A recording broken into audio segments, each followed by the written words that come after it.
What's up, folks? Welcome back to the Infamous Project. I am back from Florida, and more importantly, I am waiting on Gary to show up so that we can recommence / hopefully finish the Shitbox-Fox on time to get up to the Motor City Fox Fest show up in Dearborn in 5 days. We're trying to leave.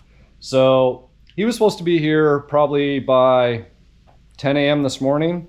And it is now just after 1. The poor guy suffered from flight delays on the last leg. It's always the last inch of the mile, guys. So aggravating. If any of you guys have been traveling or flying ever since COVID, you would probably agree with me. It's a little bit of a shit show. So needless to say, his flight got canceled. They're trying to put him on another one. We got storms kind of coming and going, which is a good thing because it's cooled things down a little bit and we have a nice breeze. It's a bad thing because, well, if it storms, it's gonna be hard to work. So believe it or not, it's actually raining right now. You can actually see it on the windshield here. A nice little sun shower, which should mean there should be a rainbow somewhere. I don't see one, but hey, nice way to kind of cool down. If it's a sprinkle in the sun, I'm sure Gary is not gonna mind. I'm sure as hell not gonna mind. But if it starts downpouring, then that's just going to create some potential problems for us as well, because guys, we have so much to do in such a short amount of time. Like, look at my garage floor here. I don't know if I got a full video of this before me and Lewis left for Florida last week, but a lot of the interiors here, stereos here, underground or underglow is sitting there. I did already take the other wheel and tire out and got the tire swapped. It's in the back of the Lightning, but we have the bushings for the rear end. This rear end needs to come out. We need to do the fuel system. Guys, there's so much to do in a very little amount of time. I'm confident that as long as we don't run into all the roadblocks like we're facing this morning, we'll be okay. But to lose 3 hours right off, like right out of the gate, is not the most motivating thing there. So I'm trying to get organized, I'm trying to get prepared and have things ready. In fact, I'm just going to get started here and hopefully he shows up and we can make some really good headway today and tomorrow and Saturday.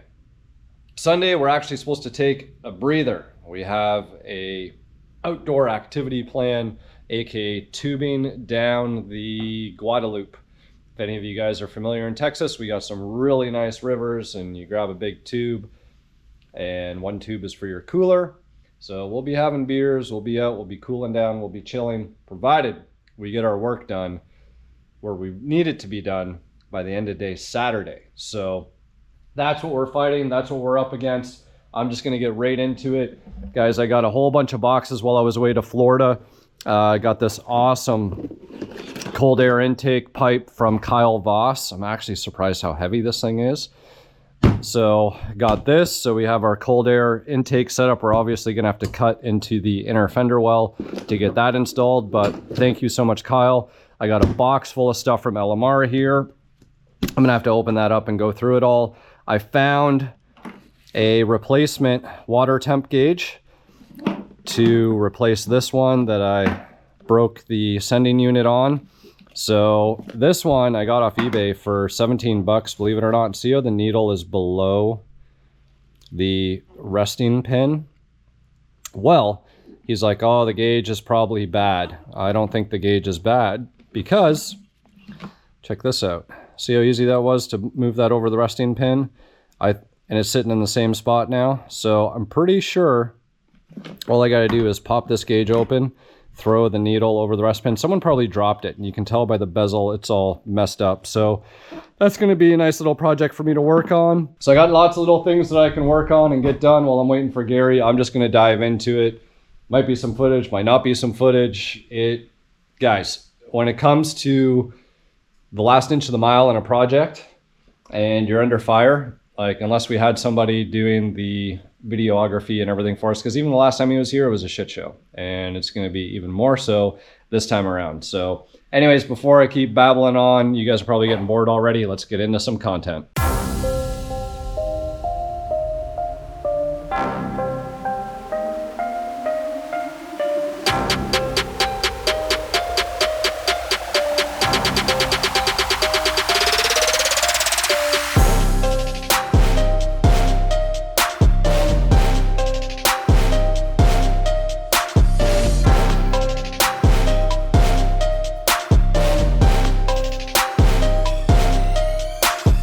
moment of truth.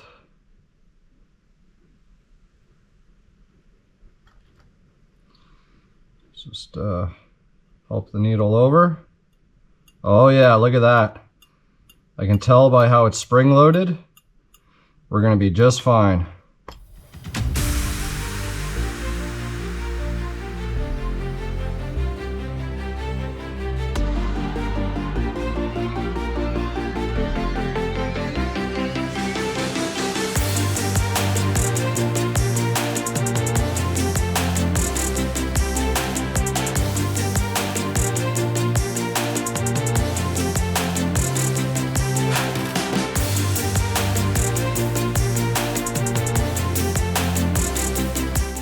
Same colors as under the hood in the Shitbox, bringing new life to the interior.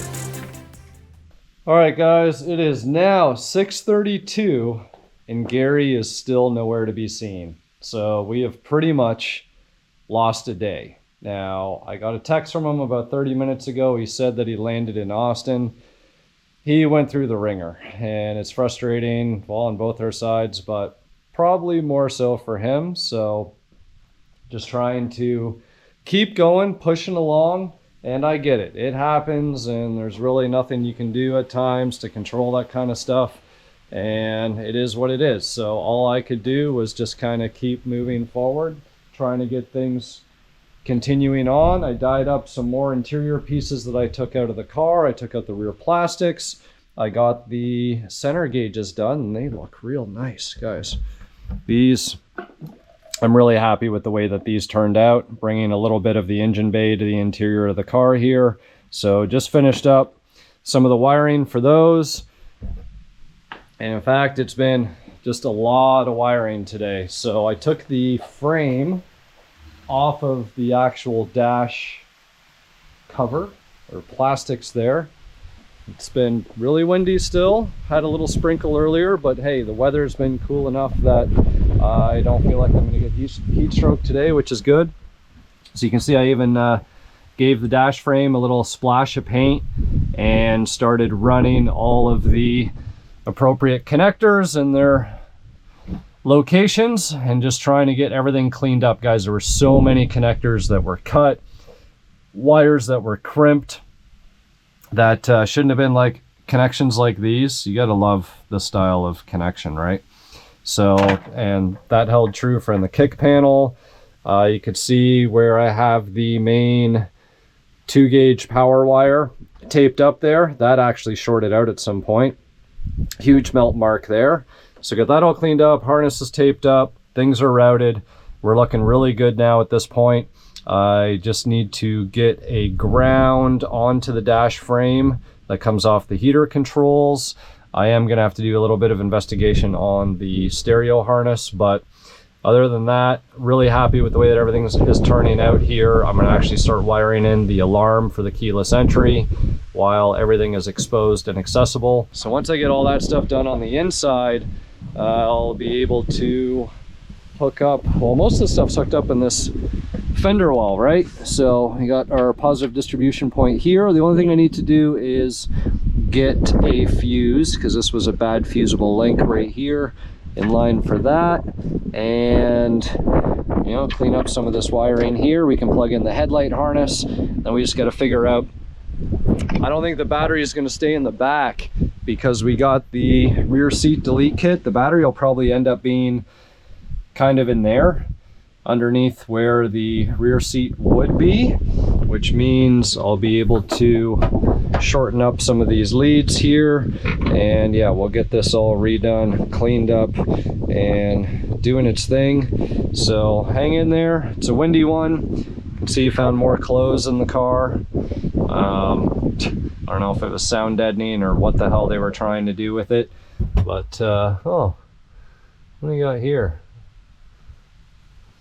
I wonder if this is a replacement quarter panel in this car. This has all been welded, guys. And you can see up and across there. So this quarter panel on this side has been replaced. That one looks factory still. So this guy is not true to the car. Just found that out. There you go. Learn something new every day. You can see that's all the mud that they did there, and it is what it is.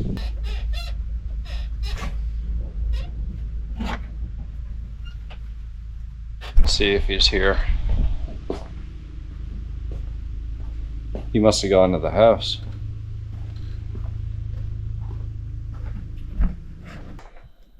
Gary's here, folks, drinking beer. He arrived alive. Yeah. About Oh, see, we've got this like found the center. Yeah, it's like a teeter-totter. Just put your kid on either side. Look at that. Okay. All right. No more leaning. Yeah, I think like I kind of lost count. I could go through my text messages every time I got delayed, but it was well over 14 delays. Yeah, so you were supposed to be in Austin 9 a.m. Yeah. And you got here at 6. Yeah. So, yeah. So absolute rodeo between mechanical issues and weather. It was just, yeah, full day airports, delays. But you're here and you're drinking beer. Yeah, we made her. We're doing. That's right. Night shift here, and we're doing some stuff that doesn't really need the camera. Number one, so we can talk shit and all the things that we want to do freely and listen to a whole bunch of copyrighted music without having to worry, because we've essentially lost a day. Like, you know, I still worked, but it's different when you're two people. Like in reality, we should have this rear end out. We should have the gas tank out. We've got a strategy. We're trying to get the front end together, and you're not going to be able to see it on the video or on the GoPro, I don't think, because it's super, super dark. But I have learned that although we put a nice tubular K-member in, tubular lower control arms, it's the one with the damn offset control arms. So the wheel is actually in the front of the fender here, and there's a huge gap back here. At least that's how things are looking. So not confirmed. It's not confirmed. We're gonna get the other side done here. Gary's just swapping out the inner tie rod end, which has been a little bit of a bear, but we're getting there, which means all of our tie rods, the steering rack stuff is all going to be done. The coilovers are done. The Brembo brakes are on. So all of those things are taken care of. However, if these are in fact the control arms that are offset towards the front, that means unbolt the end link off the sway bar, unbolt the ball joint. So we're going to need new lowers with ball joints, and then put the spindles back on. So fingers crossed that's not the case. I think those are very good welds. How good do you think Buddy tacked this bitch in there? I don't know. See, I'm trying to put underglow in the car, and this guy's trying to do cold air intakes. Okay, here we go. Just try a... Oh, that's welded good. Oh, yeah.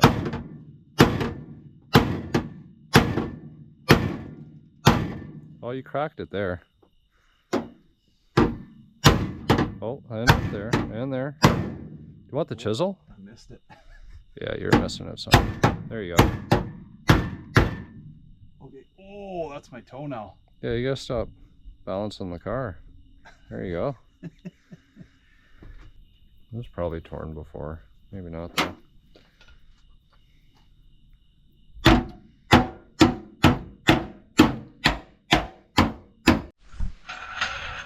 Good morning. Look at that, on the ground. Sweet looking. Look at that guy. Showed up to work this morning. I'm gonna have enough lift out of this. I don't know. I tried to get it up nice and high, you know. I was gonna throw the piece of cardboard I have down so he can lay on the cardboard. Hey. Be a little bit more comfy. All right, we got some medium cloud cover today. It's not that hot in reality. I don't know what Gary is going to think about it, but I feel like it's good. Sunscreen is on, car's jacked up. Worked on it last night, had a little bit of footage from that. Ran into the issue with these stupid offset front control arms, so waiting on our shipment confirmation from Summit. You can see the difference here in the daylight. See how much further the front of the wheel is to the front side and this gap in the back. Well, yeah, not going to work for what we're going for, but plowed ahead anyways. Got the Kyle Voss from the Fab Forum cold air intake setup on there. Gary did some custom bracketry for the mass air meter on the inside. So that is out of the way. You can see there's a bunch of wiring here.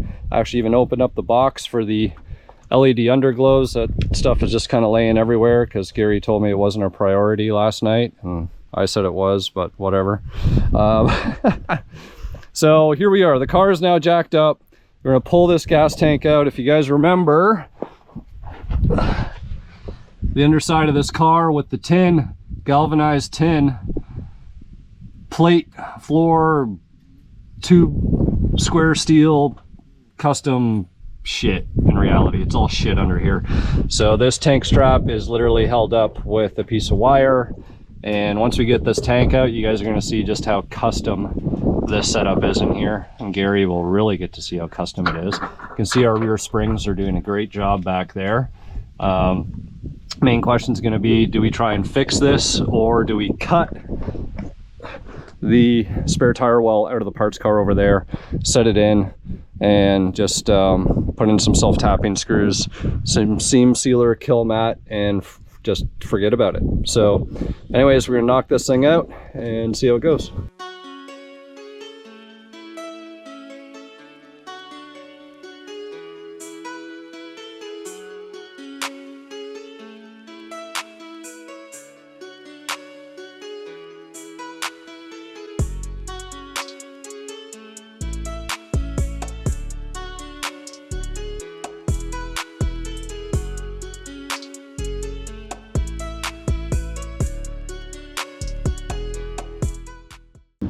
Oh, you've been messing around with that for a while now.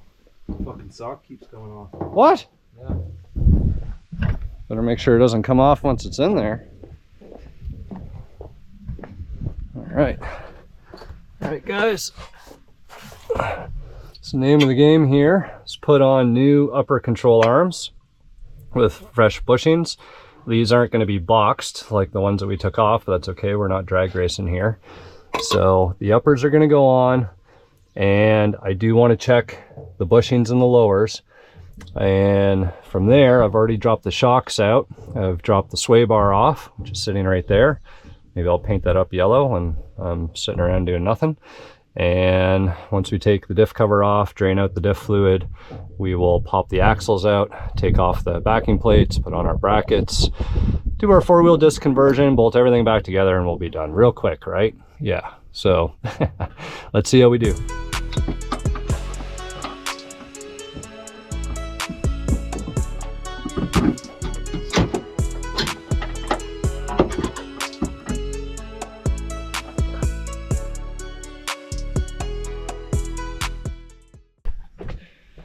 All right, guys, so here is some of my tip prototype coilover rear hardware. You can see the rear shock here, similar design to the front. You can actually adjust the housing to go down into the tube further if you want, or you can extend it out. And same thing, 32 ways of adjustability through a little knob that goes down through the top here after you get everything installed. So this just kind of bolts into the factory location. Here are the spring perch mounts. We'll get into that in a little bit. I just want to get the shocks in so that way it's holding the diff up in the air. So that way I can get the jack out from underneath. We can drain the diff fluid because I don't want to put too much pressure on the flex line with everything else disconnected. So you can see this shock on the driver's side, which I've installed. And the diff actually is jacked up already right now. But just to give you an idea, right, so that's extended. I should say the shock is, that's its total extension. Let me just get this up here. It'll go. Come on. I might have to bend that ear open a little bit. There we go. Boom. You can see how high the diff is sitting up. That's fully extended on the shock. So that is ultimately what we want. We will be putting the quad shock back in here as well, a new Gabriel quad shock. So that's going to keep the diff from wanting to droop too far down which can result in loss of tension on your coil spring here. So you always want to make sure, if you guys are cutting your rear springs or whatever you might be doing in the back to shorten this length, you want to make sure that your diff is never going to go too low, whether you go over a big whoop-de-whoop in the road or whatever it might be. I know some people have actually had it where these springs have come out and gone flying, and that's because you guys haven't done, or those people haven't done, the proper supporting mods to make sure your spring stays in place. So extremely important part of this. Make sure you write that down. And so go ahead now, get the other side mounted in. I'll go steal the quad shock mounts off the parts car. We can get the quad shocks mounted in here and then do all our diff servicing. All right guys, another lesson. Cut your bump stop if you go real low right here. And that'll keep you from potentially bottoming out. You don't need to take much off. I recommend maybe just half an inch or so just to level it out. And there's plenty of rubber left. Just enough to give you that little extra bit of travel should you hit that big bump in the road. Chances are your shocks are going to bottom out first, but you know, it's always makes a bigger bang if your the pinion is nailing that.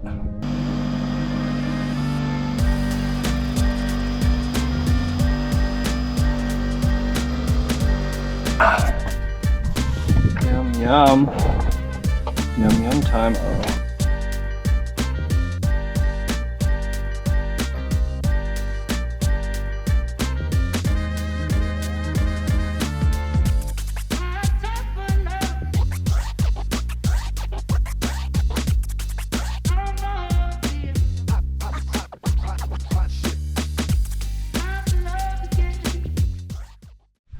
All right, update time. So Gary's under here working on some brake line flaring. So got the flex lines onto the hard lines for the disc brakes here. This is probably like the world's fastest four-wheel disc swap over / rear diff maintenance. We got the diff cover back on. If you look really closely, it clashes extremely nicely with the rest of the car. Ocean blue. Seaside. Seaside, pardon me. So got the caliper brackets on, we test fit everything, mocked it all up, seemed like it was going to work. So of course hit the calipers and the brackets with some Seymour. So just so you guys know, SN95 brackets, Taurus calipers. So you bolt the Taurus style calipers onto your SN95 style brackets, and also painted up the sway bar. It's sitting over there. Funny how you don't care, you can paint in the grass and stuff when you don't care. Things turn out nice. What else we got going on here? Nothing's changed in the engine bay. We've really just been messing around a lot with the rear end. Gas tank's all clean, new pickups in there. What's that? Yeah, I did. Yeah. So the pickup from Spano must be out of an SN95. So it's actually a 3/8 main feed.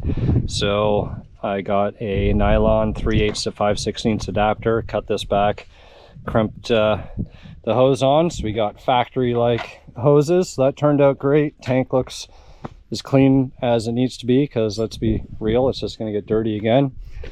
Found rear hatch plastics here out of the parts car, so getting the last few things dyed up there. Really just Gary torqued down all the bolts for the control arms, so the uppers were swapped. Shocks are in, quad shocks are in. Everything is coming along quite nice. We have a disaster going on in here, but the reality is all this stuff should be going on the car. So if we can get it all in the car, then things will be nice and clean. And really just need to, once we get the gas tank settled in, because obviously we're going to fix what they did, it's just too much work to try and cut the area out of that parts car. We looked at it, we assessed the situation, the path of least resistance, if we want to make the show, is going to be fixing what's in there. So that is that, and really need to try and get this thing fired up, but we still have a lot of wiring to finish off, and the fender well here, I'm waiting on the confirmation from Summit, still haven't got the ship confirmation yet, so these control arms might show up on Monday, which will suck, but it is what it is. Guess that's about it, guys. We're gonna keep flaring and putting the rear end back together, and hopefully have the car, or be able to have the rear of the car back down on the ground, aside from Need a bracket cut. Oh, look at this. This guy's so bossy. Why are you yelling? Hey, let's go. Jerry. Okay, let me get down in the position where I look attractive. You gotta get your legs over your head. I want you to draw me, Chris, All right. wearing only this. Flushing out. Just watch so it doesn't come back at you, right? You want this rag to hold it over?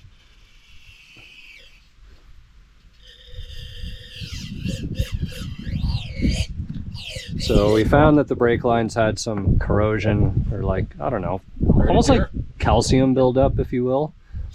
So we're blowing brake clean through all the way to the front. Jerry's helping out here. Oh yeah. Yeah. You getting the liquid, buddy? Oh yeah. He's probably sniffing the fumes. He's a huffer now. As a kite. So it doesn't really look like much has happened here, but the sway bar is on, rear coils are on. We ran into another snag, guys. I forgot these are Cobra brackets. The good news is it's Cobra brackets that I had for the Taurus rear calipers. So we just need rotors. So I've made that order. As soon as we get the rotors, all that'll be buttoned up. So coil over good, shock's good, quad shock's good. All the control arms are tightened back down. I get all that blown out. Everything is good there. And we got the headlight harness run, and transmission's filled up, diff is filled up. So we need to go get the welder now. Cleanest this old girl's pipes have ever been since new. So we're gonna go grab the welder and weld this tank back in. Once the tank's in, the car can go on the ground, and we can start finishing stuff. Here? Somewhat. Of what's going on? You want to narrate? There we go. So this is the homemade tank mount system. So we've got 3 of the 4 brackets. This guy's got to go up here. I don't know what went on here, but maybe we're running the welder a little hot, burnt through this square stock. So we've got these guys all cleaned up, ready for welding, and that'll be there. This guy we had to beat the snot out of, so kind of broke the welds on it. This thing was all folded over here. So we got to go get the welder and tighten this up so we don't lose the fuel tank somewhere between here and Detroit.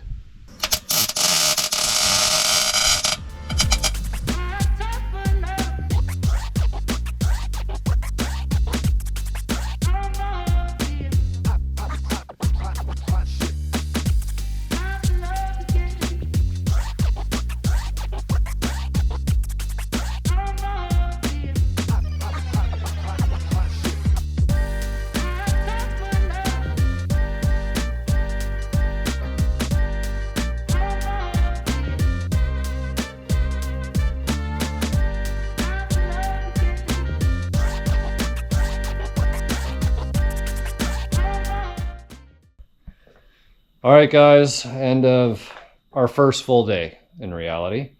And Full's right. yeah, very full. It's approaching 2 a.m. Got quite a bit done. All the dirty work in reality is over, right? Because gas tank's in. Yeah. Gas tank, all that repair stuff. If you guys saw it originally, you know, the way they cut out the floor and did all this other shit back there, the fuel tank was a challenge. We talked about cutting stuff out of the parts car, and it just would have taken too much effort. So there's a lot in there, and there's a lot that's been cut out of this car, so that would have been very challenging. So fuel tank is in, and had to do some repairs to the Carter Customs rear diffuser because I had broke this piece off before. So things are curing up there. We'll get that installed. That'll be off the list. Gary is beat, and the car is sitting there. So we got pretty much the whole interior kill matted, worked on a little bit of wiring, and fuel lines. Yeah, all the AC lines are hooked up. The fuel lines, we just have to connect from the main lines, the nylon, onto the aeromotive or the Regulator. Thank you. See, he's tired. Can't even speak properly. So that's it. We'll see you guys tomorrow.